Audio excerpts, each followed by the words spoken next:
Baitul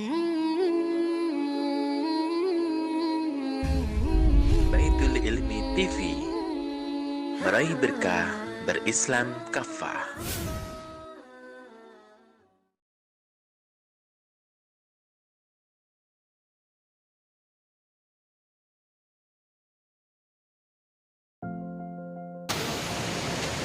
Assalamualaikum warahmatullahi wabarakatuh.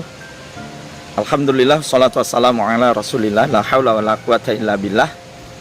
Rabbi syarah li sadari wa yassir li amri wahlul uqdatam min lisani yafqahu qawli. Rabbi zidni ilma warzuqni fahma. Amma ba'du, sahabat sekalian yang dimuliakan Allah, marilah kita selalu memuji Allah atas segala nikmat, sekaligus kita menjadi hamba-hamba yang selalu bersyukur kepada Allah Subhanahu wa taala. Salawat dan salam selalu tercurahkan kepada junjungan kita Nabi Allah Muhammad sallallahu alaihi wasallam, kepada keluarga, sahabat, dan kepada para pengikut-pengikutnya. Insya Allah semoga kita termasuk di dalamnya. Amin ya rabbal alamin. Sahabat sekalian yang dimuliakan Allah, dalam hadis riwayat Imam Bukhari dan Muslim disebutkan pernah suatu ketika Rasul sallallahu alaihi wasallam itu ingin diracun oleh seorang wanita Yahudi. Ya. Wanita Yahudi ini sengaja ingin memberikan masakan, ya, kambing kepada Rasul sallallahu alaihi wasallam, dan kemudian sebelum diberikan kepada beliau, kambing ini ternyata sudah diracun oleh wanita Yahudi ini. Dan ketika si wanita Yahudi ini memberikan makanan ini kepada Rasul sallallahu alaihi wasallam, beliau menghidangkan bersama para sahabat yang lain. Ketika beliau ingin memakan hidangan kambing ini, maka atas kebesaran Allah Subhanahu wa taala, kemudian kambing ini kemudian berkata, "Wahai Rasulullah, jangan engkau makan aku, karena sesungguhnya aku telah diracun, aku telah diberi racun oleh wanita Yahudi tadi." Maka kemudian Rasulullah sallallahu alaihi wasallam serta-merta meminta kepada para sahabat untuk kemudian menjauh dari hidangan kambing itu. Namun sayang ada seorang sahabat, Bashir bin Barra, itu kemudian terlanjur untuk memakan daging kambing yang ternyata sudah beracun itu, dan seketika beliau itu wafat, ya. Maka kemudian Rasulullah Shallallahu Alaihi Wasallam meminta kepada sahabat untuk mencari wanita Yahudi yang memberi hidangan tadi. Maka kemudian setelah ditangkap gitu ya, kemudian beliau bertanya kepada wanita Yahudi tadi, "Wahai engkau, kenapa engkau berniat memberi racun, ya, kepadaku?" Ya. Maka kemudian wanita Yahudi ini mengatakan, "Sesungguhnya aku ini hanya ingin menguji engkau ya Muhammad," gitu. Karena sekiranya engkau itu adalah benar-benar Nabi dan Rasul utusan Allah, maka pastilah engkau akan selamat dari apa yang aku berikan ini. Namun jika engkau itu bukan Nabi dan Rasul Allah, maka pastilah engkau akan mati ketika memakan hidangan yang aku berikan kepada engkau, dan tentu manusia itu akan terbebas dari engkau, kata wanita tadi. Masya Allah.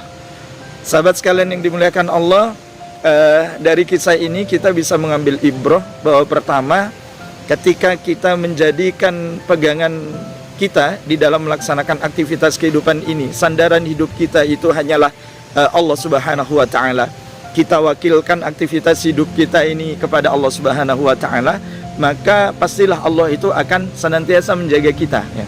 Ya tentu dalam konteks yang berbeda, ya. Kalau kemudian Rasulullah itu ingin diracun dan kemudian atas kebesaran Allah, ya, beliau diselamatkan, mungkin kita tidak harus seperti itu, ya. Andai kata ada yang meracun kita dan kita tidak tahu, bukan berarti kemudian kita bukan tergolong orang-orang yang baik karena tidak diberitahu oleh Allah, bukan. Tetapi maknanya setiap kali kita itu menjadikan Allah sebagai pegangan kita, maka dalam keadaan sehat, dalam keadaan sakit, Allah pun juga akan memberikan kepada kita. Dalam keadaan sedih, dalam keadaan bahagia, Allah itu akan selalu memperhatikan kita. Dalam keadaan apapun, ya, maka Allah itu akan senantiasa memperhatikan kita. Kalaupun toh kita hidup, kalaupun toh kita wafat, maka kita itu senantiasa akan mendapatkan kebaikan dari Allah Subhanahu wa taala. Maka hasbunallah wa ni'mal wakil, ni'mal maula wa ni'man nasir. La haula wa la quwata illa billahil aliyyil azim. Jadi poin pertama itu adalah ketika kita itu menjadikan pegangan di dalam kehidupan kita itu adalah semata-mata Allah Subhanahu wa taala, maka pasti Allah itu akan memberikan kebaikan kepada kita. Yang kedua, sahabat sekalian yang dimuliakan Allah, tentu di dalam melaksanakan aktivitas kebaikan, melaksanakan perintah dan meninggalkan larangan Allah, terlebih ketika kita itu berupaya untuk menyampaikan kebenaran, ya, tawasau bil haq wa tawasau bis sabr, amar ma'ruf nahi mungkar, maka tentu kita akan ada yang namanya tantangan, rintangan, hambatan gitu. Bahkan tidak semua yang kita seru itu akan setuju dengan yang kita sampaikan. Kita menyampaikan kebaikan pun ya tidak semua orang itu sederhana untuk menerima, ya. Ya, kalau dalam konteks kekinian menyampaikan keburukan itu justru banyak temannya.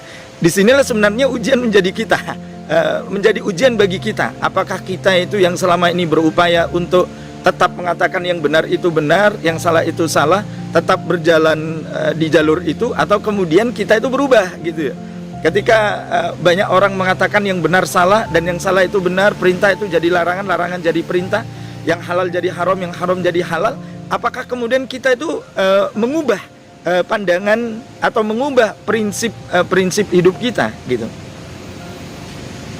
Apa yang dialami oleh beliau Rasul Muhammad SAW ketika menyampaikan risalah, ketika menyampaikan wahyu Allah Subhanahu wa taala, maka itu tantangannya begitu kuat gitu ya. Hambatan, ancaman, gangguan bukan hanya secara fisik, bahkan gangguan mau dibunuh beliau kan gitu. Ini sebenarnya menjadi ujian, menjadi pelajaran bagi kita semua. Namun tetap kita itu berharap memohon kepada Allah Subhanahu wa taala, kalaupun toh kita wafat dari kehidupan dunia yang fana ini, maka wafatnya kita itu wafat dalam keadaan husnul khotimah. Kalaupun toh Allah masih memberikan kesempatan kepada kita untuk hidup di dunia yang fana ini, maka pergunakanlah hidup ini dengan sebaik-baiknya. Untuk apa? Untuk tetap terus menguatkan keimanan dan memperbanyak amal soleh. Karena insyaallah iman dan amal soleh inilah yang akan menjadi sebaik-baik bekal kehidupan kita di dalam kehidupan di dunia ini untuk mencapai kehidupan yang sebenarnya kelak di dalam kehidupan akhirat. Semoga Allah Subhanahu wa taala bisa menjadikan diri kita orang-orang yang senantiasa berpegang teguh dengan apa yang telah ditetapkan oleh Allah dan Rasulnya, istiqamah sampai akhir hayat kita. Tidak akan kita tinggalkan dunia yang fana ini kecuali dalam keadaan iman, kecuali dalam keadaan Islam, dan berserah diri kepada Allah Subhanahu wa taala. Semoga Allah senantiasa memberikan pertolongan kepada kita, menguatkan tekad kita, menolong kehidupan kita di dunia ini, dan agar kemudian kita ditempatkan di dalam kehidupan di dalam surganya kelak. Amin ya rabbal alamin.